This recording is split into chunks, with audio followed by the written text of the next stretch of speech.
ഈ കഥ മുംബൈയിലെ ദൈസന്റെ കഥയാണ്. അവിടെ മേരിയും അദ്ദേഹത്തിന്റെ ഭർത്താവ് സ്റ്റീഫനും ഒരു വലിയ ബംഗ്ലാവിൽ താമസിക്കുന്നു. അവരുടെ കയ്യിൽ കാശുണ്ട്, എല്ലാ സൗകര്യങ്ങളുമുണ്ട്. എന്നാലും അവരുടെ കണ്ണുകളിൽ ഒരു വേദന കാണപ്പെടുന്നു. കാരണം കുറച്ചു ദിവസങ്ങൾക്ക് മുൻപ് ഹാലോവീന്റെ കറുത്ത ഇരുട്ടിൽ അവരുടെ മകൻ മരിച്ചുപോയി. ഇപ്പോ ഈ വലിയ ബംഗ്ലാവ് ആളില്ലാതെ കാണപ്പെടുന്നു. വലിയൊരു ദുരന്തം സംഭവിച്ചതുപോലെ. സ്റ്റീഫൻ, ഈ വീട് എത്രത്തോളം ഒറ്റപ്പെട്ടെന്ന് കണ്ടോ? എല്ലാ ദിവസവും ഒരേപോലെ ശാന്തത നിറഞ്ഞിരിക്കുന്നു. അതുകൊണ്ടാ പറയുന്നേ, നമ്മൾ ഏതെങ്കിലും ഒരു അനാഥാശ്രമത്തിൽ നിന്ന് കുഞ്ഞിനെ ദത്തെടുക്കാം. അതിന്റെ ചിരി, കുഞ്ഞിന്റെ വികൃതി കൊണ്ട് വീണ്ടും ഈ വീട് സന്തോഷിക്കാൻ തുടങ്ങും. മേരിയും സ്റ്റീഫനും ഇങ്ങനെയാണ് കരുതിയത്. എന്നിട്ട് അനാഥാശ്രമത്തിൽ നിന്ന് ജോൺ എന്നൊരു അനാഥ കുഞ്ഞിനെ ദത്തെടുത്തു. ഇപ്പോൾ 3 പേരും ആ ബംഗ്ലാവിൽ സന്തോഷത്തോടെ ജീവിച്ചു വന്നു. സമയം രാത്രിയായി. മേരിയും സ്റ്റീഫനും നല്ല ഉറക്കത്തിലായിരുന്നപ്പോൾ അടുക്കളയിൽ ഒരു ഗ്ലാസ് പൊട്ടുന്ന ശബ്ദം കേട്ടു. എങ്ങനെയാണെന്നാൽ ആരോ ഒരു ഗ്ലാസ് എടുത്ത് തറയിലേക്ക് വലിച്ചെറിഞ്ഞ് ഉടച്ചതുപോലെ തോന്നി. മേരി ഉടനെ എണീറ്റു. അവൾ പേടിച്ച് അടുക്കളയിലേക്ക് ഓടി.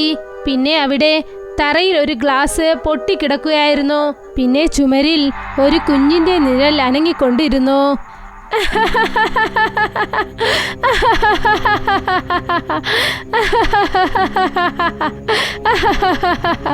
ഇത് കണ്ടതും മേരി ആകെ വിറച്ചുപോയി.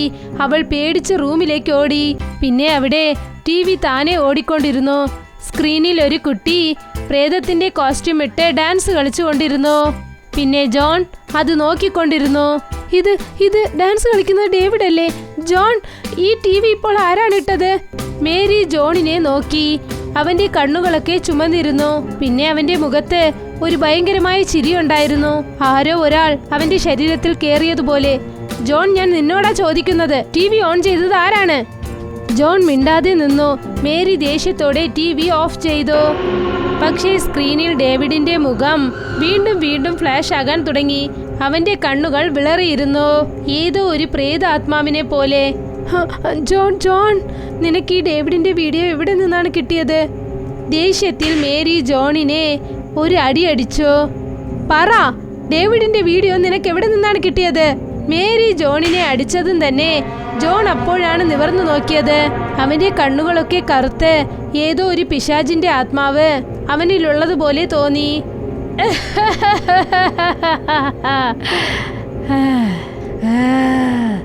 ഇന്ന് ഞാൻ അവനെ വെറുതെ വിടില്ല. ജോൺ മേരിയെ വിരട്ടിക്കൊണ്ട് ഓടി. മേരി പേടിച്ച് അവിടെ നിന്നും ഓടി. പിന്നെ റൂമിനകത്ത് ചെന്ന് ആ കതക് മൂടി. പേടിച്ച് അവൾ അതേ സ്ഥലത്ത് തന്നെ ഇരുന്നു. സ്റ്റീഫൻ ആ റൂമിൽ തന്നെ ഉറങ്ങുകയാണല്ലോ. മേരി ആകെ പേടിച്ചു പോയി. അതുകൊണ്ട് അവൾ സ്റ്റീഫനെ പോലും ചെന്ന് നോക്കിയില്ല. അവൾ അവിടെ തന്നെ ഉറങ്ങിപ്പോയി. രാത്രിയും കടന്നു. രാവിലെ അവൾ മിഴിച്ചു നോക്കിയപ്പോൾ അവൾ ആ ചുമരിനെ കണ്ടു. അതിൽ രക്തം കൊണ്ട് എഴുതപ്പെട്ടിരുന്നു, നീ എന്തിനാണ് എന്നെ കൊന്നത്? ഇപ്പോൾ എന്റെ ടേണാണ്. ഇത് കണ്ടതും മേരിയുടെ ശരീരം വിറച്ചുപോയി. അവൾ ഉച്ചത്തിൽ നിലവിളിച്ചു. എന്നിട്ട് ആ മുറിയിൽ നിന്നും പുറത്തേക്ക് വന്നു. Stephen, John. മേരി വളരെ ശബ്ദത്തിൽ വിളിച്ചു. ബംഗ്ലാവിലെ ഓരോ മൂലയിലും നോക്കി. പക്ഷെ ആ ബംഗ്ലാവിൽ സ്റ്റീഫനും ഇല്ലായിരുന്നു, ജോണും ഇല്ലായിരുന്നു. മേരി അവിടെ നിന്നും പുറത്തേക്ക് ഓടി. മേരി നേരെ ചർച്ചിലേക്ക് ഫാദർ ജെയിംസിനെ കാണാനായി ചെന്നു. ഫാദർ, എന്നെ രക്ഷിക്കണേ, എന്നെ എങ്ങനെയെങ്കിലും രക്ഷിക്കണേ. എന്തു പറ്റി മോളെ? മേരി ഫാദറിനോട് എല്ലാ കാര്യങ്ങളും പറഞ്ഞു. അവളുടെ വീട്ടിൽ പ്രേതാത്മാവിന്റെ അനക്കമുണ്ടെന്ന് പറഞ്ഞു. ഇന്ന് ഹാലോവിൻ ദിവസമാണ് മോളെ. ഇന്ന് ജനനം പിന്നെ മരണത്തിന്റെ ഇടയിലുള്ള തിരൈ വളരെ ചെറിയതായിരിക്കും. ആത്മാക്കൾ വളരെ എളുപ്പത്തിൽ ഭൂമിയിലേക്ക് വന്നേക്കും. ഫാദർ, എന്നെ ആ ഡേവിഡിന്റെ അടുത്ത് നിന്ന് രക്ഷിക്കണേ. അവൻ എന്റെ ഭർത്താവിനെ മുൻപേ തന്നെ എവിടെയോ മറച്ചു വെച്ചിരിക്കുകയാണ്. ഫാദർ ജെയിംസ് മേരിയുടെ വീട്ടിലേക്ക് ചെന്നു. മേരി കതകു തുറന്നപ്പോൾ എന്തു കണ്ടെന്നാൽ ജോൺ പ്രേതത്തെ പോലെ പേടിപ്പിക്കുന്ന കോസ്റ്റ്യൂം ഇട്ടിരുന്നു. പിന്നെ അവൻ തല കുനിച്ച് നിൽക്കുകയായിരുന്നു. ജോൺ, ഈ കോസ്റ്റ്യൂം നിനക്ക് എവിടെന്നാ കിട്ടിയത്? ഞാൻ ഇത് വാങ്ങി തന്നില്ലല്ലോ. ജോൺ നിവർന്ന് മേരിയെ നോക്കി. എന്നിട്ട് ഭയങ്കരമായ ശബ്ദത്തോടെ ചിരിക്കാൻ തുടങ്ങി. മേരി ആ കോസ്റ്റ്യൂം ശ്രദ്ധിച്ചു നോക്കി. ഇത് ഡേവിഡിന്റെ കോസ്റ്റ്യൂമാണല്ലോ. കഴിഞ്ഞ വർഷത്തെ ഹാലോവീനിന് ഇതായിരുന്നു ഇട്ടത്. പറയൂ, നിനക്കിതെവിടെന്നാ കിട്ടിയത്?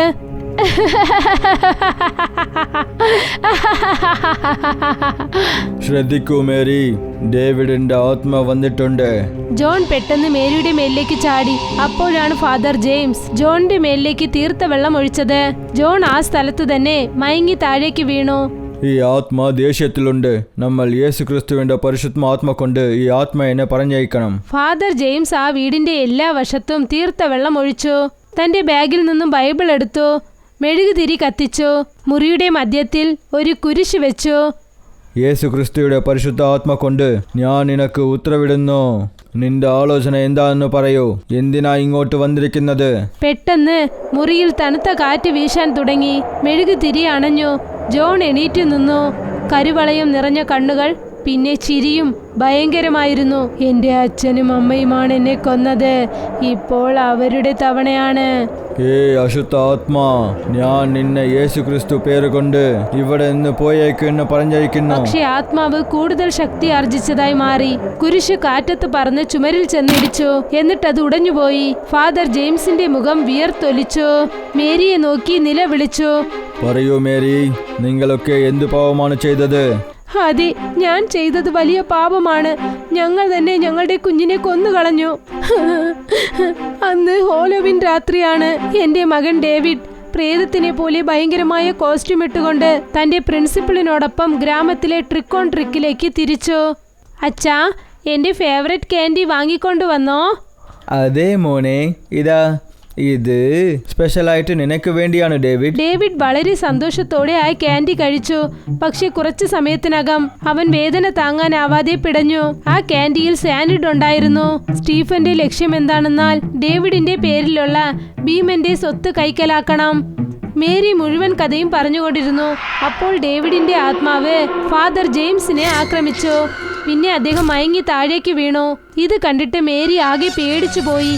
എന്നിട്ട് ചർച്ചിലേക്ക് ഓടി. പക്ഷെ ചർച്ചിനകത്തേക്ക് ചെന്നതും അവിടെ ഒരു ഞെട്ടിപ്പിക്കുന്ന കാര്യം നടന്നു. ഫാദർ ജെയിംസ് അവിടെ ചർച്ചിൽ നിൽക്കുകയായിരുന്നു. നിങ്ങൾ നിങ്ങൾ നിങ്ങൾ എങ്ങനെ ഇവിടെ? നിങ്ങൾ ഇപ്പോഴല്ലേ എൻ്റെ വീട്ടിലുണ്ടായിരുന്നത്? എനിക്ക് മുൻപ് തന്നെ കാര്യം അറിയും.